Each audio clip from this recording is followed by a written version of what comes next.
touch on a lot of the anatomy here. And if I use terms that are a little bit jargonish, I'm sorry. That's how I talk.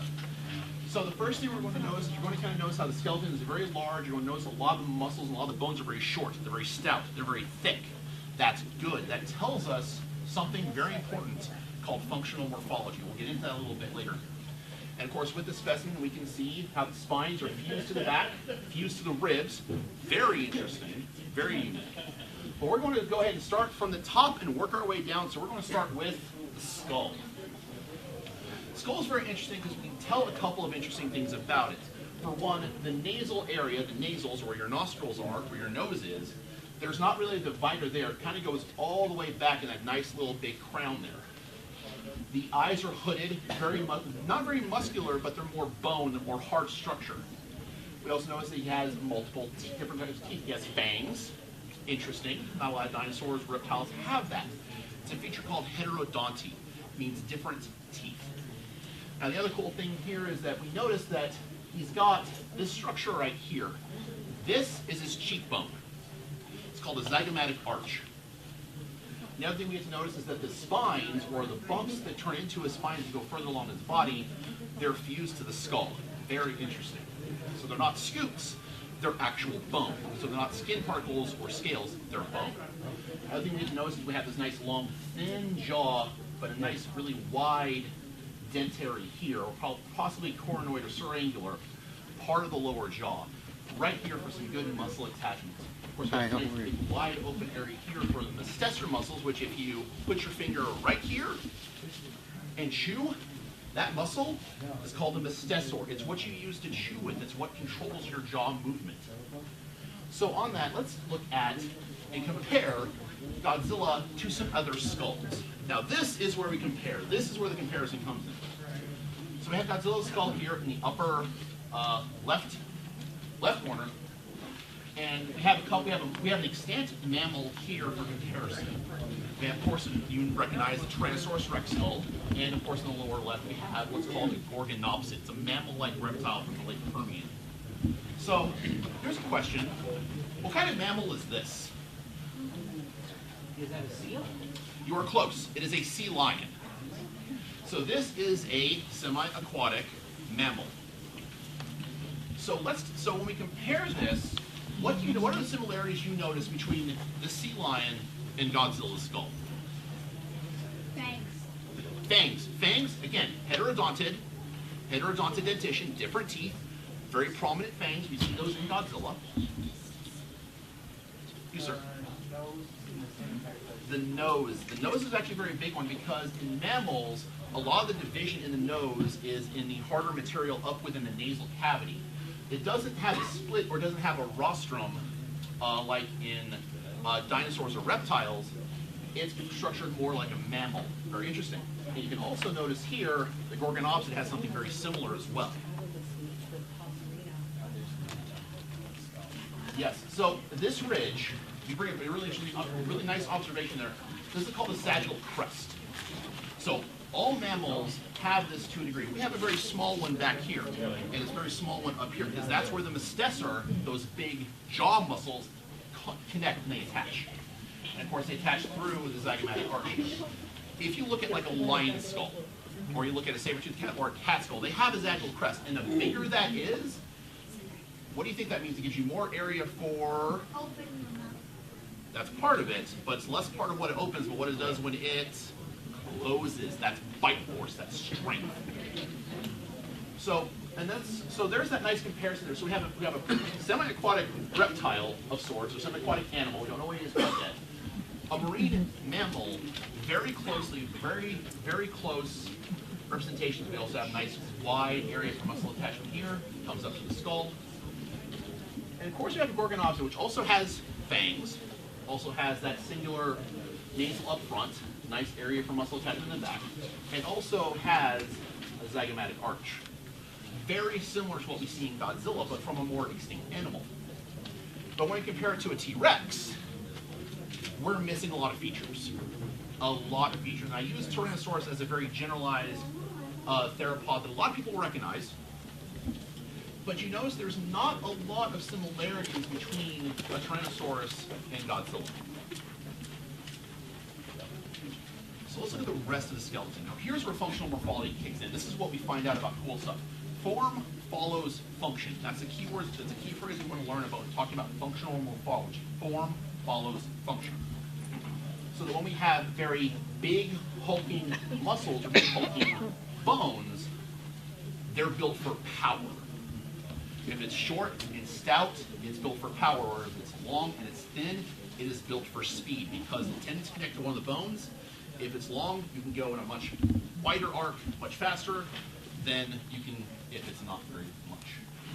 It also has a very robust femur. The femur is back here, very thick. Good, because it has to support what? His weight. It's got to support his weight. Our legs are the key factor in what support us as animals.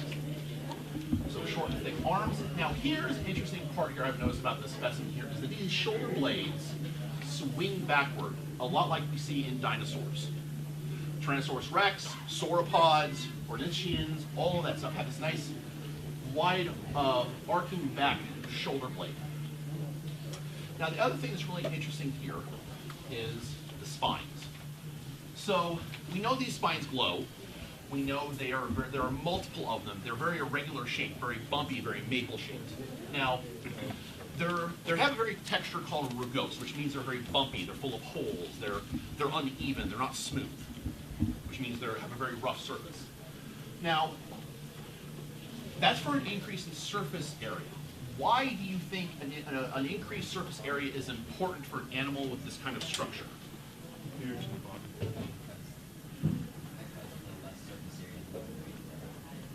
Less surface area, more weight level, possibly. Who spoke over here? Diffuse in the body heat. Yes. The tip is right here. Thermoregulation. How do you disperse and maintain and bring in body temperature? Because for us, we are what?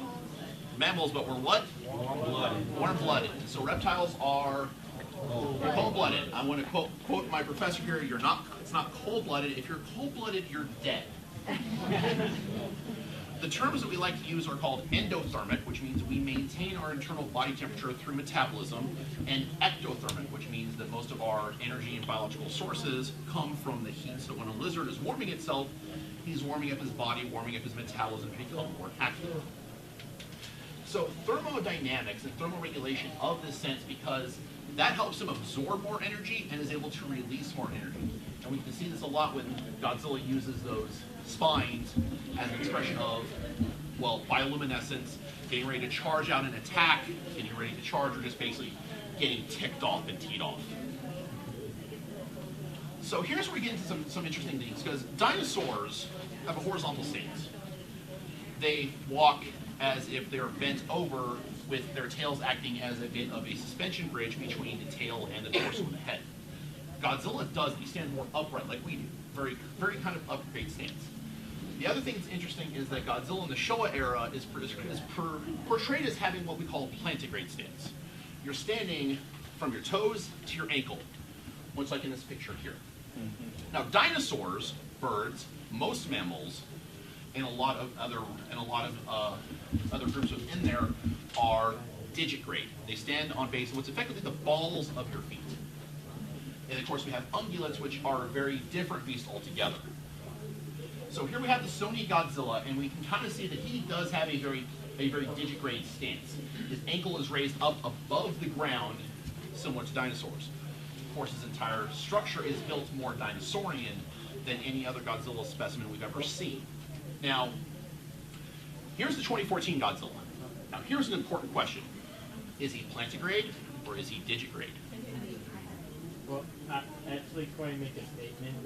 If it's about Zilla being Godzilla, there's a reason why. We can get into that at the end of it. I know what you probably want to say about that. Yeah. I have an explanation for that. I use that term. He's semi-digitigrade. He is actually not semi-digitigrade. He is digitigrade because his ankle is this bump right there. So the reason he is digigraded but looks plantigrade, looks like he's just a stalk, is because there is actually a mass of muscle right here that helps support his weight. Elephants do this, so do sauropods. Sauropods stand on their front limbs on their digits. And between there is actually evidence for a massive muscle that's a cushion for their weight. Elephants have this as part of their actual anatomy. Yes? Godzilla stance is kind of partially based on what paleontologists thought theropod dinosaurs standed like prior to the 90s. That's actually incorrect. To repeat the question, Godzilla's stance in the movies originally was due to inaccurate paleontological evidence up till the 90s. That's partially incorrect because we are aware that they did stand upright on their toes. They're just very sluggish and slow moving in a lot of art depictions. And actually, the dinosaur renaissance is really cool. I can go on and on for hours about that. We'll save that for the questions that I have comments. So, again, stance and locomotion is really important. It does tell us a little bit about how the animal moved. Now, this comes into a really important point when we're talking about weight dispersion. So, Ken Carpenter, if any of you are familiar with Ken Carpenter work, he's a primary curator of the Denver Museum of Natural History. Great museum. Go see it if you get a chance to go in Denver. Really cool stuff. Ken Carpenter, really amazing guy. He's in Utah now? Yeah.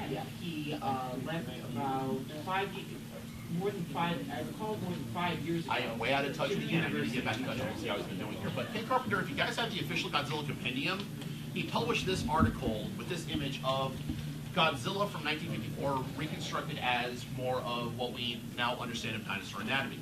Now, this is neat and all, but I think it's wrong.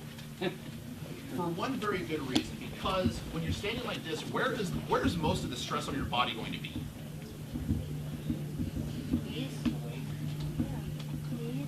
Okay, we have knees, we're close. Hips. Your hips are going to be where the center of your mass is going to be when you're standing like this. Whereas us, if you stand vertically, your center of gravity is raised up higher, your center of mass is a little bit higher, but it's also being dispersed by gravity? Well, gravity is what's pulling down, and that's what gives you mass. So the mass in your weight is going to be dispersed instead of just the hips by what if you stand upright? Your spine. So for a vertical creature weighing 60 to 50,000 tons, this upright stance makes more sense to equally distribute that weight down the body. So instead of having to worry about the head of the weight of the torso, weight of the head, weight of the tail, on that suspension bridge on the legs, the weight's more evenly distributed down the spine to the legs. So it actually helps distribute that a lot better. Now, for stance and locomotion, we've seen pictures of Godzilla swim. We have various examples of how he would swim, from Godzilla versus Violante. I couldn't find those images. These are some of the best ones I could find. Very aquatic, very agile underwater. Of course, we have the 98 Godzilla up there, avoiding various torpedo attacks.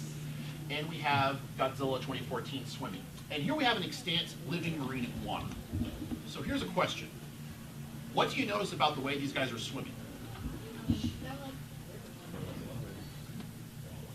They both swim by moving their bodies side to side. Yes, there's a side-to-side undulation of the bodies.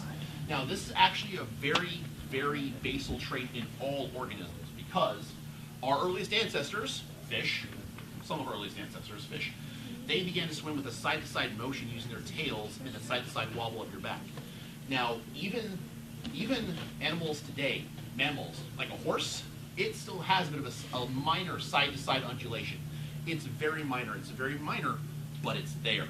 And that's part of our ancestry and our history. Now, this is actually really cool because it tells us the primary propulsion for an underwater locomotion for him is, of course, his tail. Massive tail, heavily muscled, leads himself to actually pushing him through the water with relative ease. Now, the other cool thing, I don't know if this picture shows up very well, but one of my favorite scenes from 2014 is the tail slap. Now, with his upright stance, that tail's not needed anymore for standing up and keeping balance. So what's it going to be changed for? It's going to be used for offensive and defensive attacks, which is really cool. Now, it's also used, if you've ever seen Godzilla in every movie, his tail's flapping around, slapping the ground. It's up and it's around, and he's roaring all over the place. mammals and animals, when they're getting ready to get into a fighting confrontation, use what's called a threat display. It's basically telling the other person, I'm bigger and meaner than you, back off. What happens when a cat gets mad? It hisses and fur stands on its end because it's trying to make himself bigger than what he is to ward off a threat. That's a threat display. You also have examples of other reptiles will hiss and they'll growl and their body posture completely changes. Well, Godzilla's tail is used in a very similar fashion, especially because it's now not needed to use to hold up his weight or to help him stay up and stand. And of course, we've all seen the image of where it can hold his weight for short distances. It is silly. So here's where we get to a bit of it, and I may have gone through a bit. There's a lot more to go over when we're going through Godzilla, because there's a lot about him that we can derive from what he's been presented as to be able to do in the movies. And when we take that information and try and compile him into an animal, this is where we get some really kind of interesting stuff. So I'm combining Godzilla from the Showa series and the Millennium series because both those series kind of share a similar continuity with the 54 movie as a start. So what is Godzilla? So what did we learn from looking at the skull? He's got... hooded eyelids. He has the hooded eyelids. What else does anyone remember about what went over with the skull? He has a kind of very mammalian skull. Very mammalian looking skull, very similar to the sea lion that we had here. He had a ridge on the back of his head. He's got all those ridges and bumps on the back of his head. You have the cheekbones that go upwards. The very developed cheekbones and the zygomatic arch. He's a heterodon. Heterodon dentition, very, very mammalian-like. Now, shares a lot of features with a sea lion, but also with the Gorgonopsid, which is a mammal-like reptile from the Permian. So, he also has external ears, which is actually really kind of a fascinating feature, because we see those in seals, but not a lot of reptiles and birds have external ears. Another really interesting key characteristic. So, the other thing I wanted to note here is because I think because of the way Godzilla is portrayed in movies from the Showa series entirely, you know how his body changes and the suit changes from scene to scene? If we compare that and take that as if he's a complete animal, we have an interesting question. Why is he changing visually? Probably evolving. It's not evolving, because evolving happens between generations. It doesn't happen in an individual. Aging's a possibility. I think that's another interesting possibility for what he does. He's probably mutating. He's mutating or adapting is what I think. Now, I have another reason to think that. Power set, what happens? What can he do in the movies that he didn't do in the previous movies beforehand?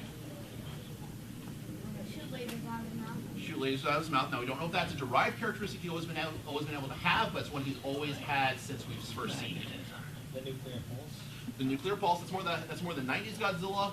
Going from the Showa series specifically, what are some of the fun things about the Showa series that you remember? He can fly. Now, the interesting thing about that is, for him to be able to do that, I did the math. That would actually take as much force as a rocket blasting off from like the Saturn V rocket. Same amount of force to lift him up off the ground. That's what his breath can do. It's incredible and powerful and amazing. And, you sir. Yeah. Oh, and let's not forget the crazy drop kick. The drop kicks, yes. So Godzilla's still able to run much faster and do a drop kick. Not once, but twice. You, sir. Technically, Godzilla versus Gigan, talk. Talk. So, communicate. That actually is an interesting thing. Communication between animals. You guys have dogs, right? Anyone have a dog? Yeah. Does your dog understand you? Yeah? Yeah. Okay. Here's another one. Birds. Do birds understand you? Anyone have a pet bird? Pet parrot? They understand. They understand. So communication between animals is not unheard of. And it's not very surprising that you've actually got animals that are talking. In fact, Godzilla's roaring is part of his threat display. I believe so, because a lot of animals, especially birds, if we're going to compare them to dinosaurs, they only roar or they only communicate if they're trying to find a mate or if they're trying to protect their territory. Otherwise, they don't really make that much sound otherwise. Reptiles have a variety of vocalizations that they do. If you ever listen to a crocodile or an alligator, it hisses, it rumbles, It doesn't really roar, but it does make sounds. It does communicate, especially with its young. So that's really actually kind of important. So we have him being able to show communication between himself and another species of dinosaur or ancient reptile. So that's actually kind of interesting. We have cross-species communication in that group. So what other crazy things can he do in the Showa area? Shadow Man in the back. He can turn himself into a magnet. He can turn himself into a magnet. So we see in Godzilla vs. Mechagodzilla that he is able to harness electricity to become, or at least able to use that to make an own very strong electromagnetic field. This is really cool and really kind of weird. There are a number of animals that can do this naturally. Electric eel are one. We all exude a bioelectrical pulse from our bodies. It's very minute. We don't sense it, but there are some animals that can. What's an animal that can? Sharks. So Godzilla being able to amplify that, not that crazy. But you know, no one's mentioned the one thing that I think is actually kind of a prelude to Godzilla being able to use electricity to charge himself. What did they use to wake him up in Godzilla vs. the Sea Monster? Lightning. Okay. Did Godzilla always like lightning and electricity? No. So what I think happened here is if we take the entire Showa sequences as in sequence, Godzilla was zapped with electricity twice. 2014, or in 54, and versus King Kong. But then adapted to overcome that as a weakness to where electricity from a thunderbolt, a lightning bolt, woke him up. Then we get several more years down the road, and he's able to harness that electricity in his electromagnetic pulse. He is showing what I would argue very highly adaptive capabilities. He's adapting his physiology, he's adapting his power sets to surrounding stimuli. Very fascinating when you think about it in that very large context. So Heisei Godzilla, the 90s Godzilla, my favorite Godzilla. I love this Godzilla. I love these movies. These movies are silly, but they're amazing. What's your favorite 90s movie? Destroya. Ghidorah. Also Destroya. Destroy What? King Godzilla. And Godzilla's a good one. King Godzilla. That's the 2000s. Your favorite one? So now we're going to get into what I want to refer to as Heisei Godzilla, what he is. Now the problem for me as a paleontologist is this.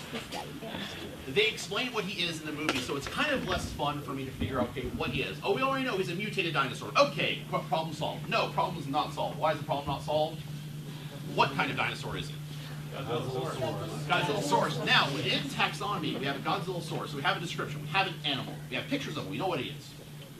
Where does he fit within Dinosauria then? If he's a dinosaur, where in Dinosauria does he fit? So what are the characteristics of Godzillasaurus? He looks more theropod. He is very much a theropod. Very much a theropod. You look really close. You notice he has 4 fingers. He has 4 fingers on his hand. That is actually very cool and important because that actually helps us give us more characteristics to actually identify him. Yes, he has the 3 primary digits of Dinosauria as well as what we call a helix or a dew claw. So he has the 4 toes on his feet. You, sir. His teeth is still very mammalian. Teeth are still very heterodonted, very different. So now here's a cool thing. We do see a minor heterodonty in theropods, but it's not a distinct change in shape and function. It's a slight change in shape along the jawline. So he still has fangs, so which is very strange. He's not like really that slanted this way. He's more like slanted up kind of. He's still more upright, but he's a little bit more moving at that 45-degree parallel to the ground angle. So again, a lot more dinosaur characteristics. The dorsal plates haven't developed, but he does have those small bumps, those scoots, they're not scoots, they're the actual bones going down his spine. They're there, but they're highly reduced. They're not as exaggerated as they are in the fully mutated dinosaur. He has 4 fingers, kind of like Carnotaurus, but his arms are nowhere near as short as the Carnotaurus. Right. So, Carnotaurus is actually a really good comparison for what Godzilla would be, Godzillasaurus would be within Dinosauria.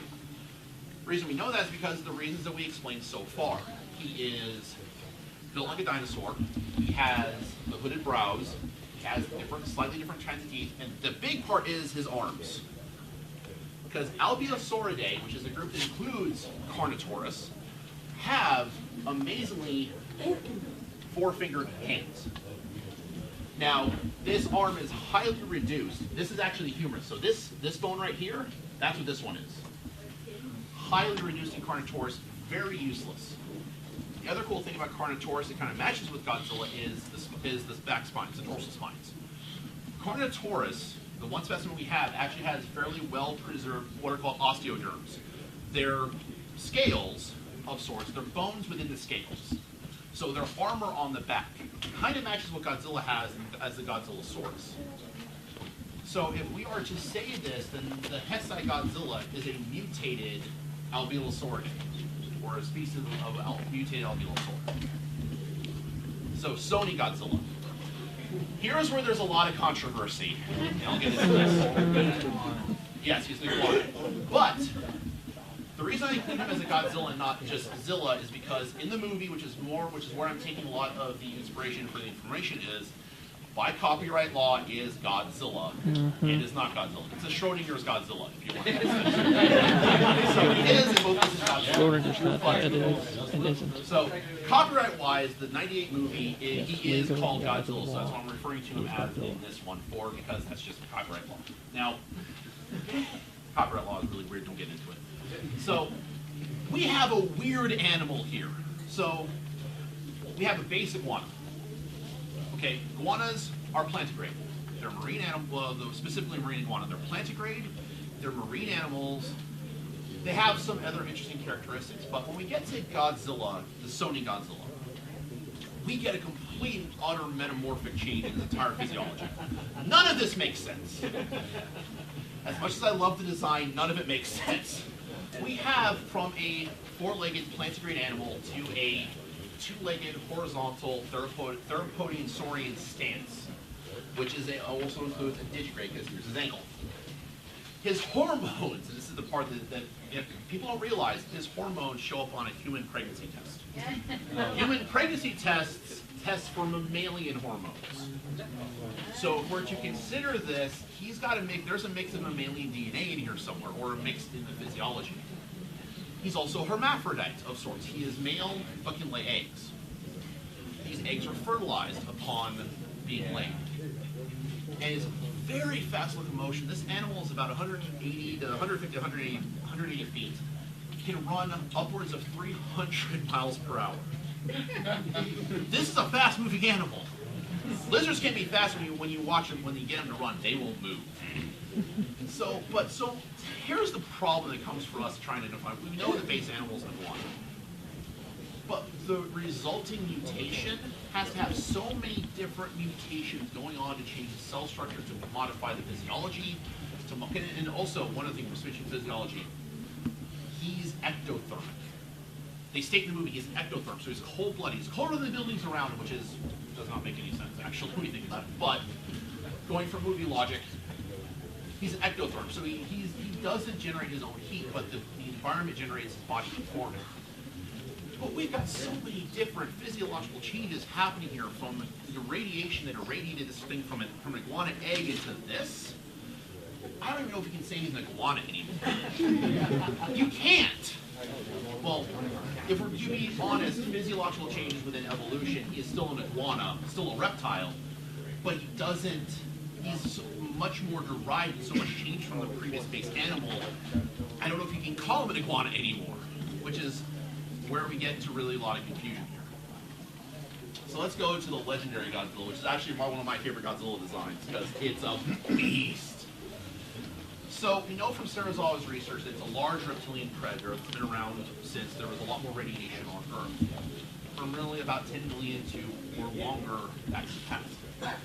His anatomy is really odd because his anatomy shows he's got reptilian features, he's got scales. He also has what?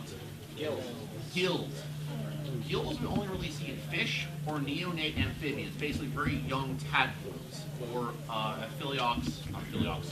There is a kind of salamander that has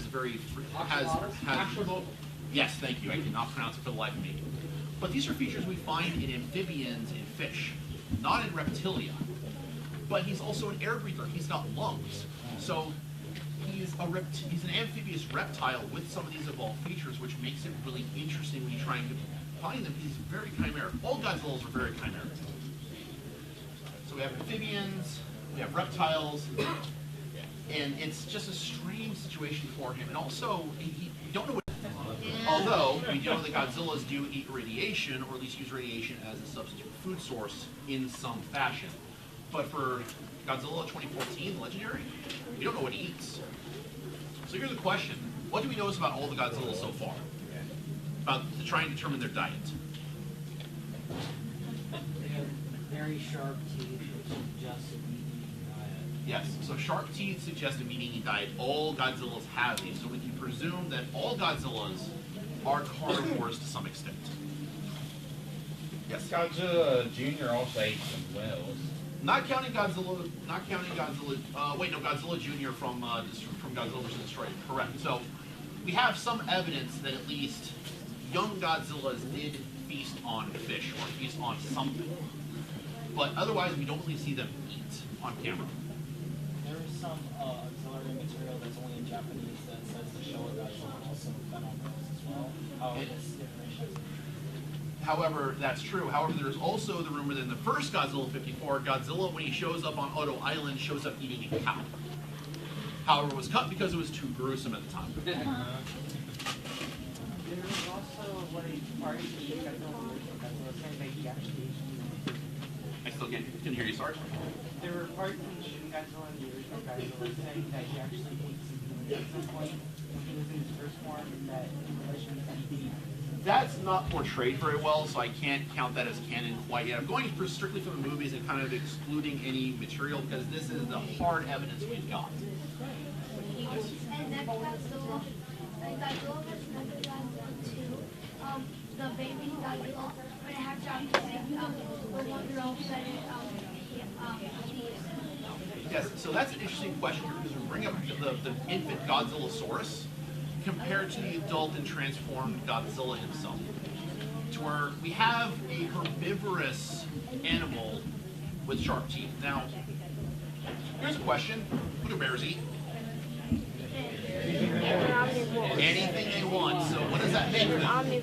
Omnivores. So here's my suggestion for that question, which is actually a really good question to point out. Godzillasaurus is probably primarily a herbivore, particularly when it's young. We know from Maiasaura and other dinosaur nests that we found that dinosaurs would often bring plants to their nests, and the decaying plant matter would help heat the eggs. So that extra plant matter, for argument's sake, for a Godzillasaurus, would help with incubation as well as nutrition until it's old enough to go hunting for its own food. Which also brings up the fact that Godzillasaurus starts off like a really big baby. Jeez. Can you imagine an egg that big? Ugh. So here's Shin Godzilla, which actually is still a really cool design. I love it because it's just freaking nightmare fuel. So this is the one where my expertise starts to break down because this doesn't really have any. We don't have any information on the prehistoric organism that Maki decided to turn into Godzilla. Not described in any way in the movie. Now we have to pull art books, we have all this stuff, but going from the movie material I've been able to come across, not much is known about that organism. So we can presume that it is some kind of aquatic organism found on Earth. Now, its primarily strength comes from a radioactive isotope of unknown origin, but a very short half-life. And half-life is basically what happens to a radioactive element when it breaks down and changes into a different element. Whereas we have, this isotope has a half-life about 2 weeks. We have some isotopes that have half-lives up into millions of years. Radiometric dating is a thing. There are 24 different types of radiometric dating. They all corroborate one another. So if anyone says carbon dating doesn't work, ask them what about the other 23?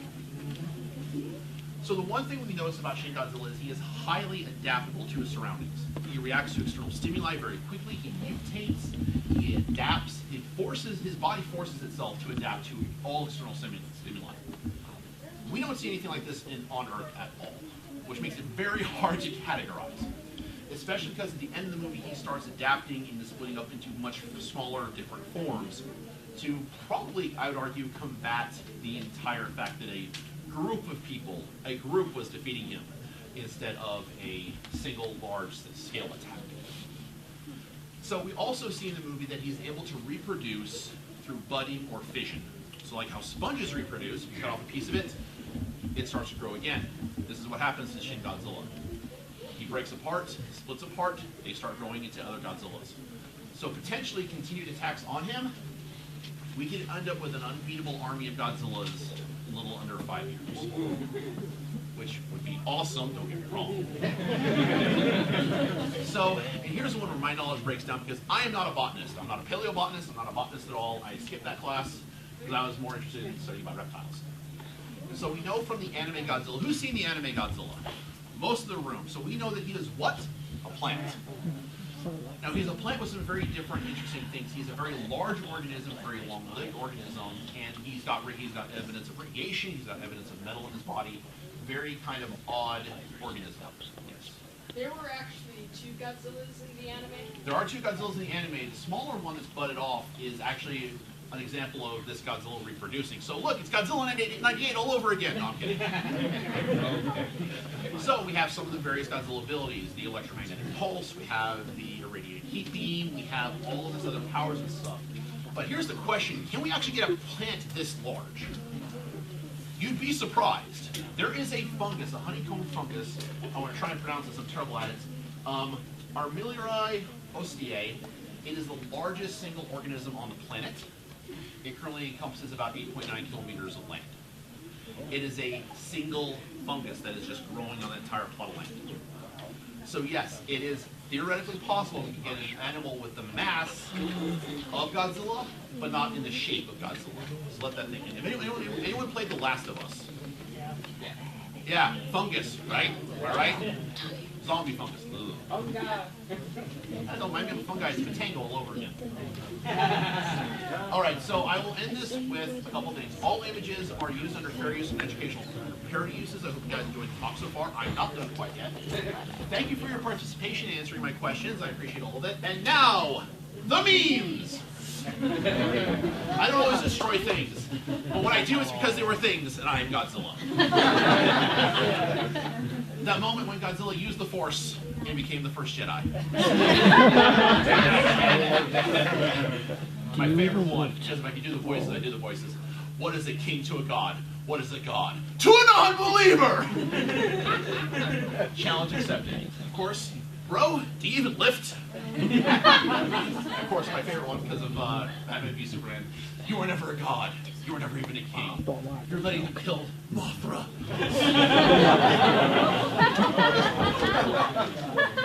Building size, radioactive, fire-breathing monster. Kills less people I've with seen a this. lot. For the Pokemon fans out there, Godzilla used flamethrower.